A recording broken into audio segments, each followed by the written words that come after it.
आज 7 जून 2024 10टी मुख्य खबर। नंबर 1, खूब शीघ्र ओडिशा छुईब मौसुमी। आसंता 3 ରୁ 4 दिन भितर ओडिशा छुई पारे मौसुमी वायु। प्रथमे दक्षिण ओडिशा को प्रवेश करिबो, परे अन्य अंचल को स्पर्श करिबो दक्षिण पश्चिम मौसुमी वायु। साधारणतः जून द्वितीय सप्ताह दक्षिण पश्चिम मौसुमी वायु ओडिशा रे प्रवेश करिथाय। चलित थर निर्धारित समय पूर्व अंडमान और केरल छुईथिला मॉनसून। अन्यपटे चलित ग्रीष्म वर्तमान सुधा अंशुघात गलानी 36 जनक जीवन। अभियोग आसीथिला 151टी। ता मध्यरु 36 जनक मृत्यु अंशुघात जनित बोली स्वतंत्र रिलीफ कमिशनर कार्यालय पक्षरु स्पष्ट करा जायछि। भुवनेश्वर पाणीपाग केन्द्र पक्षरु एही सूचना दिया जाउछि। ओडिशा रे मौसुमी वायु प्रवेश पई पाग अनुकूल रहिछि। अन्य 31 जनक मृत्युर कारण भिन्न भिन्न। बळका 84 जनक मृत्युर तदंत चलिथिबा एसआरसी ऑफिस पक्षरु सूचना दिया जाउछि। अंशुघात जनित घटना राउरकेला, सुंदरगढ़, झारसुगुड़ा, बलांगीर भली जिल्लार अभियोग आसीछि। अस्वाभाविक भावे लोकंक जीवन जाउछि। केवल राउरकेला शहर में अस्वाभाविक मृत्यु संख्या 35 को वृद्धि पाइछि। एमानक मध्यरु 6 जनक मृत्यु अंशुघात जनित। एने सूचना दैछन्ति अतिरिक्त जिल्लापाल। 4 जनकर मृतदेह को सेमानक परिवार लोक नै जाइथिबारु व्यवच्छेद होई पारिनि। अवशिष्ट समस्त मृतकंक शव व्यवच्छेद करा जाइछि। राउरकेला तहसीलदार और मेडिकल टीम एने तदंत करुछन्ति। तेबे गतकाली ठाରୁ आज पर्यंत आउ रोगी संख्या वृद्धि होई नाही। नंबर 2, सांसद हेबा परे कंगना को सीआईएसएफ जवान मारिले चापुड़ा। बॉलीवुड अभिनेत्री तथा बीजेपी सांसद कंगना रणौत को चंडीगढ़ विमानबंदर में जड़े सीएसएफ गार्ड चापुड़ा मारिछन्ति। अभिनेत्री एपरि अभियोग आनिछन्ति एवं कठोर कार्यानुष्ठान ग्रहण करने को दाबी करिछन्ति। चापुड़ा मारिथिबा सीआईएसएफ जवान जनक ना कुलविंदर कौर बोली कहा जाउछि। कंगना रणौत राजनैतिक परामर्शदाता अनुसार जड़े सीएसएफ महिला जवान चंडीगढ़ विमानबंदर भितर कंगना रणौत को चापुड़ा मारिथिले। जहापर कंगना टीम पक्षर दाबी करा जायतिला जे उक्त सीएसएफ जवान को हटाई दिया जाऊ एवं यथाशीघ्र सेमानक विरोध में कार्यानुष्ठान ग्रहण करा जाऊ। दाबी करा जाउछि जे कृषक आंदोलन विरोध में कहिथिबारु सीएसएफ गार्ड कंगना रणौत उपर रागी जाय हाथ उठाइथिले। सूचना था जे मंडी लोकसभा आसन लोकसभा निर्वाचन जितिबा परे कंगना रणौत आज दिल्ली गस्तर जाइछन्ति। अन्यपटे चंडीगढ़ विमानबंदर चापुड़ा मारिबा खबर चर्चा रे अछि। सोशल मीडिया रे फोटो शेयर करी कंगना दिल्ली गस्त करुथिबारे सूचना दैथिले। कंगना इंस्टाग्राम रे मध्ये तांका फोटो शेयर करिसेंति। नंबर 3, सीएमओ रु इस्तीफा देले 2 वरिष्ठ अधिकारी।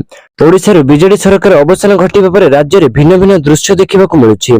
विजु जनता दलर सभापति नवीन पट्टनायक गतकाली बुधवार मुख्यमंत्री पदवी इस्तीफा देला परे आज मुख्यमंत्री कार्यालय 2 जन वरिष्ठ अधिकारी इस्तीफा देइछन्ति। मुख्यमंत्री ऑफिसर मुख्य परामर्शदाता भावे गत नवेम्बर मासरे नियुक्ति पाइथिले पूर्वतन मुख्य शासन सचिव सुरेश चंद्र महापात्र। से बुधवार इस्तीफा देइछन्ति।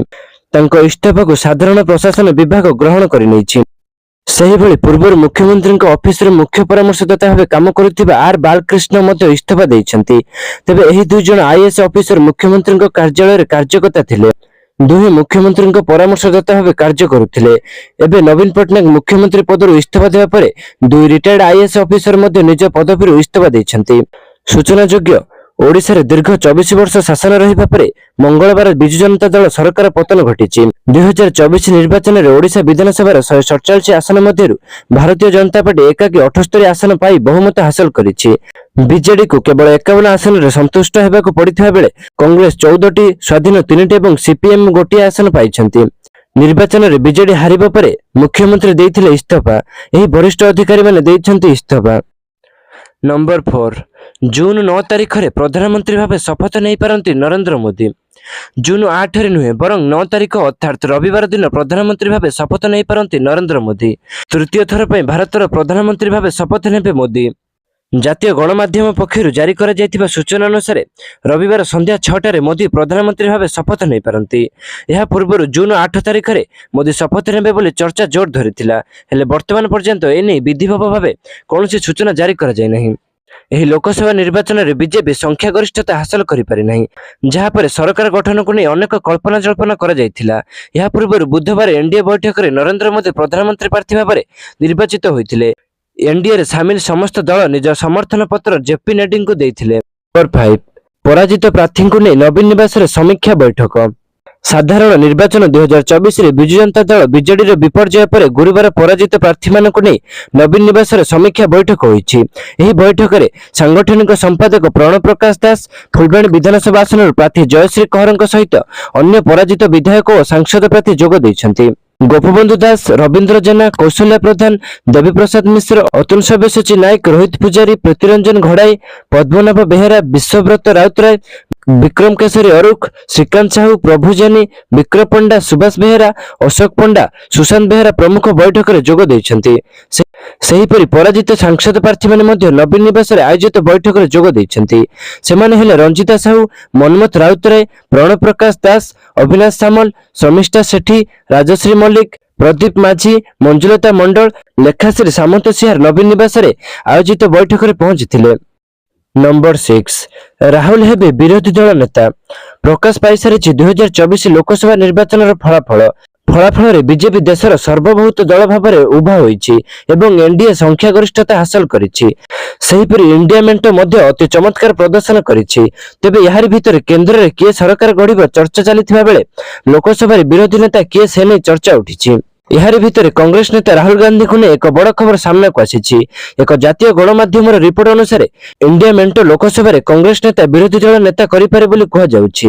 ଚର୍ଚ୍ଚା ହେଉଛି କି କଂଗ୍ରେସର ଭିତର ମହଲରେ ଆଲୋଚନା ହେଉଛି କି ରାହୁଲଙ୍କୁ ସଂସଦରେ ବିରୋଧୀ ଦଳର ନେତା ଭାବେ ଦାୟିତ୍ୱ ଦିଆଯାଉ, ଆଉ ବହୁତ ଶୀଘ୍ର ଏନେଇ ନିଷ୍ପତ୍ତି ବି ନିଆଯିବ ବୋଲି କୁହାଯାଉଛି। ଲୋକସଭାରେ କଂଗ୍ରେସର ନେତା ଖୁବ୍ ଶୀଘ୍ର କଂଗ୍ରେସ ସଂସଦୀୟ ଦଳ ବୈଠକରେ ଦାବି କରିଛନ୍ତି। Manickam Tagore social media platform ଏକ୍ସରେ ପୋଷ୍ଟ କରି ଲେଖିଛନ୍ତି ଯେ ମୁଁ ମୋର ନେତା ରାହୁଲ ଗାନ୍ଧୀଙ୍କ ନାମରେ ମୋହର ମାରିଛି। ଏଭଳି ପରିସ୍ଥିତିରେ ମୋର ବିଶ୍ୱାସ ଯେ ରାହୁଲ ଗାନ୍ଧୀ ଲୋକସଭାରେ କଂଗ୍ରେସ ନେତା ହେବା ଉଚିତ। ମୁଁ ଆଶା କରୁଛି ଅନ୍ୟ କଂଗ୍ରେସ ସାଂସଦମାନେ ମଧ୍ୟ ମୋ ଭଳି ଭାବନ୍ତୁ। ଦଳ ଯାହା ନେବ ନିଷ୍ପତ୍ତି। ଲୋକସଭାରେ ବିରୋଧୀ ଦଳ ନେତା ହେବାକୁ ହେଲେ 10%ରୁ ଅଧିକ ଆସନ ରହିବା ଆବଶ୍ୟକ। 2014ରେ କଂଗ୍ରେସ 44ଟି ସିଟ୍ ଜିତିଥିଲା ଏବଂ 2019ରେ 52ଟି ସିଟ୍ ଜିତିଥିଲା, କିନ୍ତୁ ଏଥର ଦଳ 69ଟି ସିଟ୍ ଜିତିଛି। ଏଭଳି ପରିସ୍ଥିତିରେ ରାହୁଲ ଗାନ୍ଧୀଙ୍କ ଲୋପ ହେବାର ସର୍ବାଧିକ ସମ୍ଭାବନା ଅଛି। ଲୋକସଭା ନିର୍ବାଚନରେ ବିରୋଧୀ ଦଳ ଇଣ୍ଡିଆର ଉକ୍ତ ରାଷ୍ଟ୍ର ପ୍ରଦର୍ଶନରେ ପୂର୍ବତନ କଂଗ୍ରେସ ସଭାପତି ରାହୁଲ ଗାନ୍ଧୀ ଗୁରୁତ୍ୱପୂର୍ଣ୍ଣ ଭୂମିକା ରଖିଥିଲେ। ନମ୍ବର 7, ବିଏସକେୱାଇ ଯୋଜନାକୁ ନେଇ ରାଜ୍ୟପାଳଙ୍କ ଟ୍ୱିଟ୍। ଚଳିତ ନିର୍ବାଚନରେ ପଟ ବଦଳିଛି ଓଡ଼ିଶାର ରାଜ୍ୟ ରାଜନୀତିରେ। ବିଜେଡି ହାତରୁ କ୍ଷମତା ଯିବା ପରେ ଗତକାଲି ବିଏସକେୱାଇ ବନ୍ଦ ହୋଇଯାଇଥିବା ନେଇ ରାଜ୍ୟବ୍ୟାପୀ ଚର୍ଚ୍ଚା ଆରମ୍ଭ ହୋଇଥିଲା। ଏମିତିକି କିଛି ଘରୋଇ ହସ୍ପିଟାଲ ରୋଗୀମାନଙ୍କୁ ଫେରାଇ ଦେଉଥିବା ଅଭିଯୋଗ ମଧ୍ୟ ହୋଇଥିଲା। ବିଜୁ ସ୍ୱାସ୍ଥ୍ୟ କଲ୍ୟାଣ ଯୋଜନା ଦ୍ୱନ୍ଦ୍ୱ ଭିତରେ ରାଜ୍ୟପାଳ ରଘୁବର ଦାସ ଚିନ୍ତା ପ୍ରକଟ କରିଛନ୍ତି। ସେ ମୁଖ୍ୟ ଶାସନ ସଚିବ ପ୍ରଦୀପ ଜେନାଙ୍କ ସହ ଆଲୋଚନା କରିଛନ୍ତି। ଲୋକଙ୍କ ମନରୁ ଦ୍ୱନ୍ଦ୍ୱ ଦୂର କରିବା ଉପରେ ପଦକ୍ଷେପ ନେବାକୁ ନିର୍ଦ୍ଦେଶ ଦେଇଛନ୍ତି। ବିଏସକେୱାଇ କାର୍ଡ ଦ୍ୱନ୍ଦ୍ୱ ଦେଖାଦେଇଥିବା ବେଳେ ଏଥିପାଇଁ ଯେପରି ସ୍ୱାସ୍ଥ୍ୟସେବା ବ୍ୟାହତ ନ ହେବା ସେଥିପ୍ରତି ଦୃଷ୍ଟି ଦେବାକୁ ରାଜ୍ୟପାଳଙ୍କ ନିର୍ଦ୍ଦେଶ ରହିଛି। ରାଜ୍ୟରେ ବିଏସକେୱାଇ ଯୋଜନା ବନ୍ଦ ଭିତରେ ପ୍ରତିକ୍ରିୟା ରଖିଛନ୍ତି ମୁଖ୍ୟ ଶାସନ ସଚିବ ପ୍ରଦୀପ ଜେନା। ବିଏସକେୱାଇ ଯୋଜନା ଚାଲୁ ରହିଥିବା ସେ ସ୍ପଷ୍ଟ କରିଛନ୍ତି। ସମସ୍ତ ହସ୍ପିଟାଲରେ ବିଏସକେୱାଇ କାର୍ଡର ଚିକିତ୍ସା କରାଯାଉଛି। କୌଣସି ଡାକ୍ତରଖାନା ରୋଗୀଙ୍କୁ ଚିକିତ୍ସା କରିବାରେ ଅବହେଳା କରିପାରିବ ନାହିଁ। ଚିକିତ୍ସାରେ ଅବହେଳା କଲେ ସେମାନଙ୍କ ବିରୋଧରେ କାର୍ଯ୍ୟାନୁଷ୍ଠାନ ଗ୍ରହଣ କରାଯିବ। ଖାଲି ସେତିକି ନୁହେଁ, ରୋଗୀଙ୍କୁ ହସ୍ପିଟାଲ ଡିସଚାର୍ଜ କରିପାରିବ ନାହିଁ।